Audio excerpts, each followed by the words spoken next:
Mega ministrações e explicações de Gênesis a Apocalipse.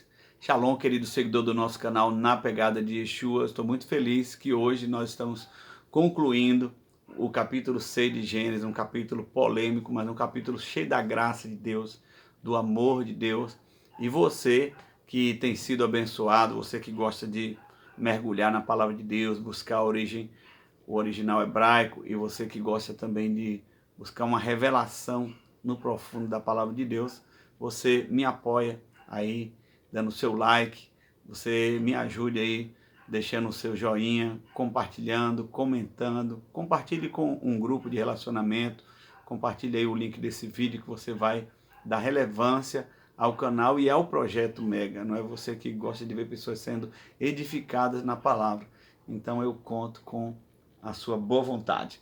Hoje nós vamos meditar, aqui é o nosso estudo número 22, nós vamos meditar aqui em Gênesis capítulo 6, 17 ao 22, assim concluindo o capítulo. Vou chamar esse tema de o mistério do dilúvio e o grande sinal da arca. O mistério do dilúvio e o grande sinal da arca, não é? Porque realmente esse tema é tremendo.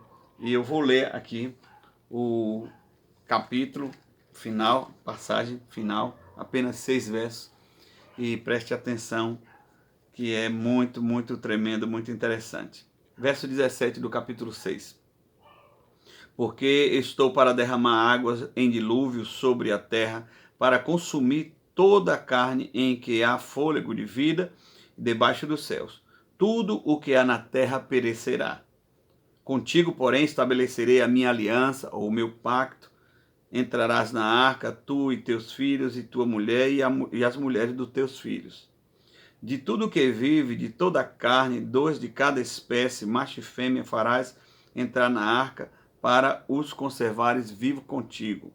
Das aves, segundo a sua espécie, do gado, segundo a sua espécie, de todo réptil da terra, segundo a sua espécie, 2 de cada espécie virão a ti, para os conservares em vida. Leva contigo de tudo o que se come, ajunta-o contigo, ser-te-ão para alimento a ti e a eles. Assim fez Noé, consoante a tudo o que Deus lhe ordenara. Tudo que Deus lhe ordenara. Então, nós vamos aqui começar meditando na palavra dilúvio. É a primeira vez que na Bíblia vai aparecer a palavra dilúvio. E nós vamos meditar mais sobre essa palavra nos capítulos seguintes, mas é tão amplo, é tão profundo o mistério do dilúvio na palavra, o que ele significa, desde o Antigo até o Novo Testamento. O dilúvio pode significar também batismo, né? Pode significar um sepultamento profético, né? Então o dilúvio tem um significado muito amplo, mas hoje, que é a primeira vez que nós estamos citando a palavra dilúvio, aqui em Gênesis 6:17, eu queria apenas apontar para o significado pictográfico da palavra dilúvio. Tem uma pictografia na Bíblia, né? A pictografia hebraica. Assim como você sabe que existem os hieroglifos, não é? Aquelas figuras para comunicar no alfabeto egípcio, existem também figuras que comunicam, estão correlatas com cada letra hebraica. Então, pictografia é a ciência de alinhar símbolos com letras, não é? Então, existe uma pictografia na palavra dilúvio muito profética. Então, dilúvio em hebraico, aqui nós temos a palavra Mabu, né? Mabu. Então, são 4 letras hebraicas que compõem a palavra dilúvio, que é Mabu. Então, é o Mem, o Beit, o Vav e o Lamed. São as palavras hebraicas. Cada uma letra dessa são as letras hebraicas, cada uma representa um símbolo, não é? Para formar a palavra Mabu. Então, o Mem, a primeira palavra a primeira letra da palavra dilúvio é o Men hebraico. Então ele representa na pictografia águas ou caos. Vai olhando o significado de dilúvio. Primeira letra, dilúvio em hebraico começa com Men, que é na pictografia águas ou caos. A segunda letra da palavra dilúvio é um Beit. Nós temos um Beit. Aleph, Beit. Então, o Beit representa casa ou dentro. Vai vendo, dilúvio começa com águas e caos e dentro, ou seja, águas dentro da casa, não é? Depois nós temos um Vav. Vav significa prego ou gancho na pictografia, né? Aparece uma figura de um prego ou um gancho. Também tem um significado de ligar céus e terra, não é? Então, apesar da água entrar na casa, tem aí uns pregos, gancho, cravos, que também aponta muito para a figura de Jesus, não é? A palavra Jesus e a pessoa de Jesus. E depois nós vamos ver também a última letra da palavra Mabu, que é dilúvio, na pictografia, é o Lamed. Lamed significa um cajado, uma vara, vara para controlar, para direcionar, vara de direcionar, de direção. Então, o que significa na pictografia Mabu, que é dilúvio? Águas de caos que entram nas casas, mas que existe um gancho, cravos, que vão dar a direção, não é? A representatividade da arca como a pessoa de Cristo que traz a direção, que vai fazer a salvação, apesar das águas de caos entrando nas casas. Também pode significar águas de caos, porém Deus que guarda dentro da casa, que seria a arca, através do gancho, da ligação do céu e da terra, não é? Que é o Vav, e dos pregos, que é a figura de Jesus, não é? Um arquétipo de Jesus é a arca de Noé, é um arquétipo de Jesus, a salvação, não é? E a última palavra, letra, que é o Lamed, que é uma vara para conduzir, para direcionar, não é? Então, aí o bom pastor Jesus encaminhando e nos guardando, assim como a arca de Noé foi ali abrindo um direcionamento, dando um direcionamento do meio do caos das águas. Não é interessante? Pictografia bíblica, maravilhoso. Mas nesse primeiro verso não fala só do interessante do dilúvio, mas vai falar no verso muitas vezes sobre a terra, vai trazer uma expressão muito nítida, que ele está falando que ele vai trazer juízo sobre a carne, sobre tudo que tem fôlego, que vai perecer sobre a terra. Essa expressão vai ser muito comum, sobre a terra, não é? Então, Eretz, né? Ó Eretz, ó Ha-Eretz, né? Sobre a terra. Então nós vamos perceber aqui que Deus está trazendo um juízo sobre a terra. Ele não fala nada sobre os seres aquáticos. E se já tinha híbridos nas águas? Para nós procurarmos entender, porque depois daí a gente vai ver que ainda existem gigantes híbridos na terra. Aí você pode perguntar, mas como é que Deus fez o dilúvio ainda depois apareceram os gigantes? Porque Deus está fazendo juízo sobre a terra, sobre os que têm fôlego, não é? Qual o propósito de Deus? A terra se corrompeu, não é? A terra se corrompe aqui e os úteros das mulheres são como portais para entrar os néfilis, né? Os anjos de Deus se contaminaram com as mulheres, as filhas dos homens, não é? Aí na geração de Jared, Jared vai ser pai de Enoque, Enoque vai ser pai de Matusalém, Matusalém vai ser pai de Lameque, e Lameque vai ser pai de Noé. Então, na geração de Jared, que significa descendente, os anjos desceram caídos e copularam com as mulheres, tiveram relação com as mulheres. Então, o útero das mulheres ficou um útero sujo, não é? Eu já falei sobre a teoria do útero sujo, e as mulheres vão ali servindo através do útero com um portal para acessar Néfilim, os caídos. E os Néfilim cresceram muito, começaram a comer, antropofagia, comer os homens, se alimentar de seres humanos, matar seres humanos. Os animais ficaram misturados, hibridizados também, não é? Os caídos ensinaram ciências ocultas. Isso você vai ver no livro de Enoque, não é? Os caídos ensinaram ciências ocultas para os homens e para as mulheres. As mulheres se tornaram como que bruxas, as mulheres que copularam com os anjos, aprenderam a ciência de maquiagem, de ler a astrologia, aprenderam ciências ocultas como numerologia, magia, fazer perjúrios, tudo de feitiçaria. Então a terra ficou corrompida. Os que estavam vivos estavam sendo comidos pelos gigantes, pelos néfilim, e os que não eram comidos estavam misturados com a mente pervertida, com a ciência oculta. Né? Então Deus resolveu destruir a terra. O último, que era um homem justo, além de Noé, morreu no ano do dilúvio, que foi Matusalém. Matusalém significa precipitação, cair em relação às águas que caíram, não é? Derramamento, não é? Então, quando Matusalém morre no ano do dilúvio, então só fica Noé, Noé de justo, e então ele entra com sua família. Por isso você vai ver a expressão perecerá no verso 17.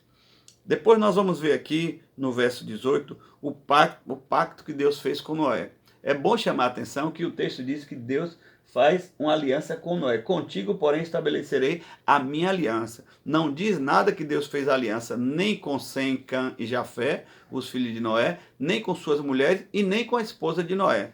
Tem uma nota interessante aqui que nós devemos ver, que é um mistério, que no Antigo Testamento, principalmente no Pentateuco, escrito por Moisés e o círculo de Moisés, os que andavam com Moisés, assim, eles tinham uma prática, uma cultura, eles não escreviam o nome de pessoas que não tiveram uma boa história com Israel, ou que foram inimigos de Israel, ou que se perverteram. Então é um sinal muito interessante aqui, porque as mulheres são citadas na Bíblia como as mulheres que procederam de acordo com Deus, que honraram a Deus. Por exemplo, Deus vai abençoar Abraão e Sara, e Moisés, que escreve o Pentateuco, cita no Gênesis Abraão e Sara sem problema nenhum, e todos os demais nomes de mulheres que nem tiveram tanta importância. Agora, por que não existe o nome da mulher de Noé, e sim apenas a mulher de Noé, assim como as mulheres dos filhos de Noé? Não fala o nome delas. Então isso é um indicador muito interessante, porque há comentários que essa mulher de Noé era Naama, que já era da geração pervertida de Caim. Daí também é uma das teorias para acontecerem processos não positivos, não é, na família de Noé, que nós vamos ver mais nos capítulos à frente, para não dar spoiler, né? Mas é muito interessante não citar o nome da mulher de Noé e nem da mulher das esposas dos filhos de Noé. Então, por quê? Porque Deus fez o pacto, fez aliança com Noé. Não é? Depois você vai ver que Deus faz aliança com Abraão. Então, de geração em gerações, Deus ia procurando homens, não necessariamente algo que fosse vitalício ou de pai para filho, mas homens que andavam com ele, que estavam retos com ele, né?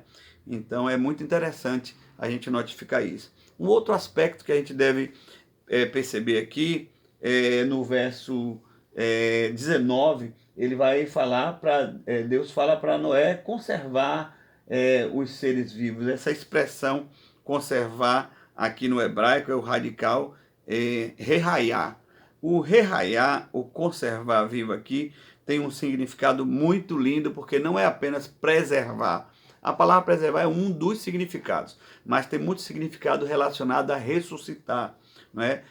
Fazer voltar à vida, ou reviver, e também preservar. E aí vai concordar com uma teoria que eu acho muito linda, do professor e cientista cristão, não é? Adalto Lourenço. Eu respeito muito, tenho o material dele aqui, e ele tem um livro chamado Como Tudo Começou, e tive o prazer de ver as palestras desse homem de Deus, desse servo, e ele diz que Noé não tinha tanto trabalho dentro da arca, não é como muitos pensam, porque ele usava um recurso através de algumas ervas aromáticas, e ele queimava ali aquelas ervas e fazia com que os animais entrassem num processo de torpor, não é? Ele fala muito sobre o torpor. Os animais entravam num processo de hibernação. Então, os animais dormiram muito dentro da arca, não é? Como até hoje você sabe que os ursos hibernam, né? Muitos animais hibernam e ficam quase como mortos, batimento cardíaco bem pouco. Então, eles acordavam possivelmente para comer, se alimentar, como o texto diz aqui que nós deveria armazenar comida para ele e para os animais, mas os animais não ficavam dando trabalho para Noé não, porque eles entravam num estado de torpor, um tipo de hibernação, né? Então, nesse sentido aqui, a palavra fazer voltar à vida, reviver, despertar, porque os animais dormiam, né? Então é muito interessante esse reraiar, o significado aqui que concorda com não apenas preservar. Um outro aspecto é que o texto aqui vai falar várias vezes sua espécie, conforme sua espécie, e macho e fêmea, para salientar o entendimento de que estava tudo pervertido. Então ninguém sabia mais ali naquele momento o que não estava hibridizado. Era um mundo hibridizado, um mundo misturado. Então Deus deixa bem claro, os animais que vão entrar na arca não são híbridos. Eles não podem ser hibridizados, misturados homem com animais e anjos com homem. Eles têm que ser animais macho e fêmea conforme a sua espécie. Tem um radical aqui para macho Zaká e fêmea Nekevá. Então é macho e fêmea. Preste muita atenção em relação à questão de movimento sobre a questão de LGBT, né? Então você vê, Deus não mandou entrar pares de macho com macho ou fêmea com fêmea. É macho e fêmea, casais de macho e fêmea. Isso é muito interessante porque derruba essas teorias onde as pessoas querem forçar um tipo de casamento, de relacionamento que Deus não aprova. Até aqui na Arca de Noé nós temos essa organização de Deus. E nós temos também esse princípio da palavra de Deus, macho e fêmea. Não foi fêmea com fêmea da mesma espécie, nem macho com macho da mesma espécie. De cada espécie tinha macho e fêmea, não é? Também não eram espécies misturadas. Então, o que entrou na arca, tem a expressão trazer aqui, foi algo que Deus fez os animais ficarem como que adestrados, e eles entraram na arca ali, que Deus comandou cada casal de animal ali, o macho e a fêmea, não é? Então, tem a expressão limineiro aqui, que é exatamente espécie, segundo a sua espécie, não é? Para finalizar, o verso 21 vai falar a palavra conservar e também alimentar, mas não é a melhor expressão. A melhor expressão é armazenar, não é? Ajuntar não é a melhor expressão. A melhor expressão é armazenar, no sentido que Noé foi guardando, armazenando, não é? E não apenas conservar, mas armazenar, o sentido de uma linearidade, uma continuidade no serviço ali diante do Senhor. E a expressão aqui que ele fez conforme Deus disse, essa versão não é melhor, é conforme Deus ordenara. É a palavra hebraica aqui, tsavá, de ordenar. De fato, Deus ordenou e Noé fez conforme Deus falou, não é? Que maravilha nós vemos assim essa passagem, esse final do capítulo 6, onde começa com o caos, mas termina com a obediência de Noé, tal qual o Senhor Jesus, que fazia tudo que o Pai mandava ele fazer. Um filho obediente, nossa referência maior. Jesus obedeceu o Pai e nós devemos obedecê-lo também, tal qual Noé, tal qual o Senhor Jesus. Shalom, Deus te abençoe.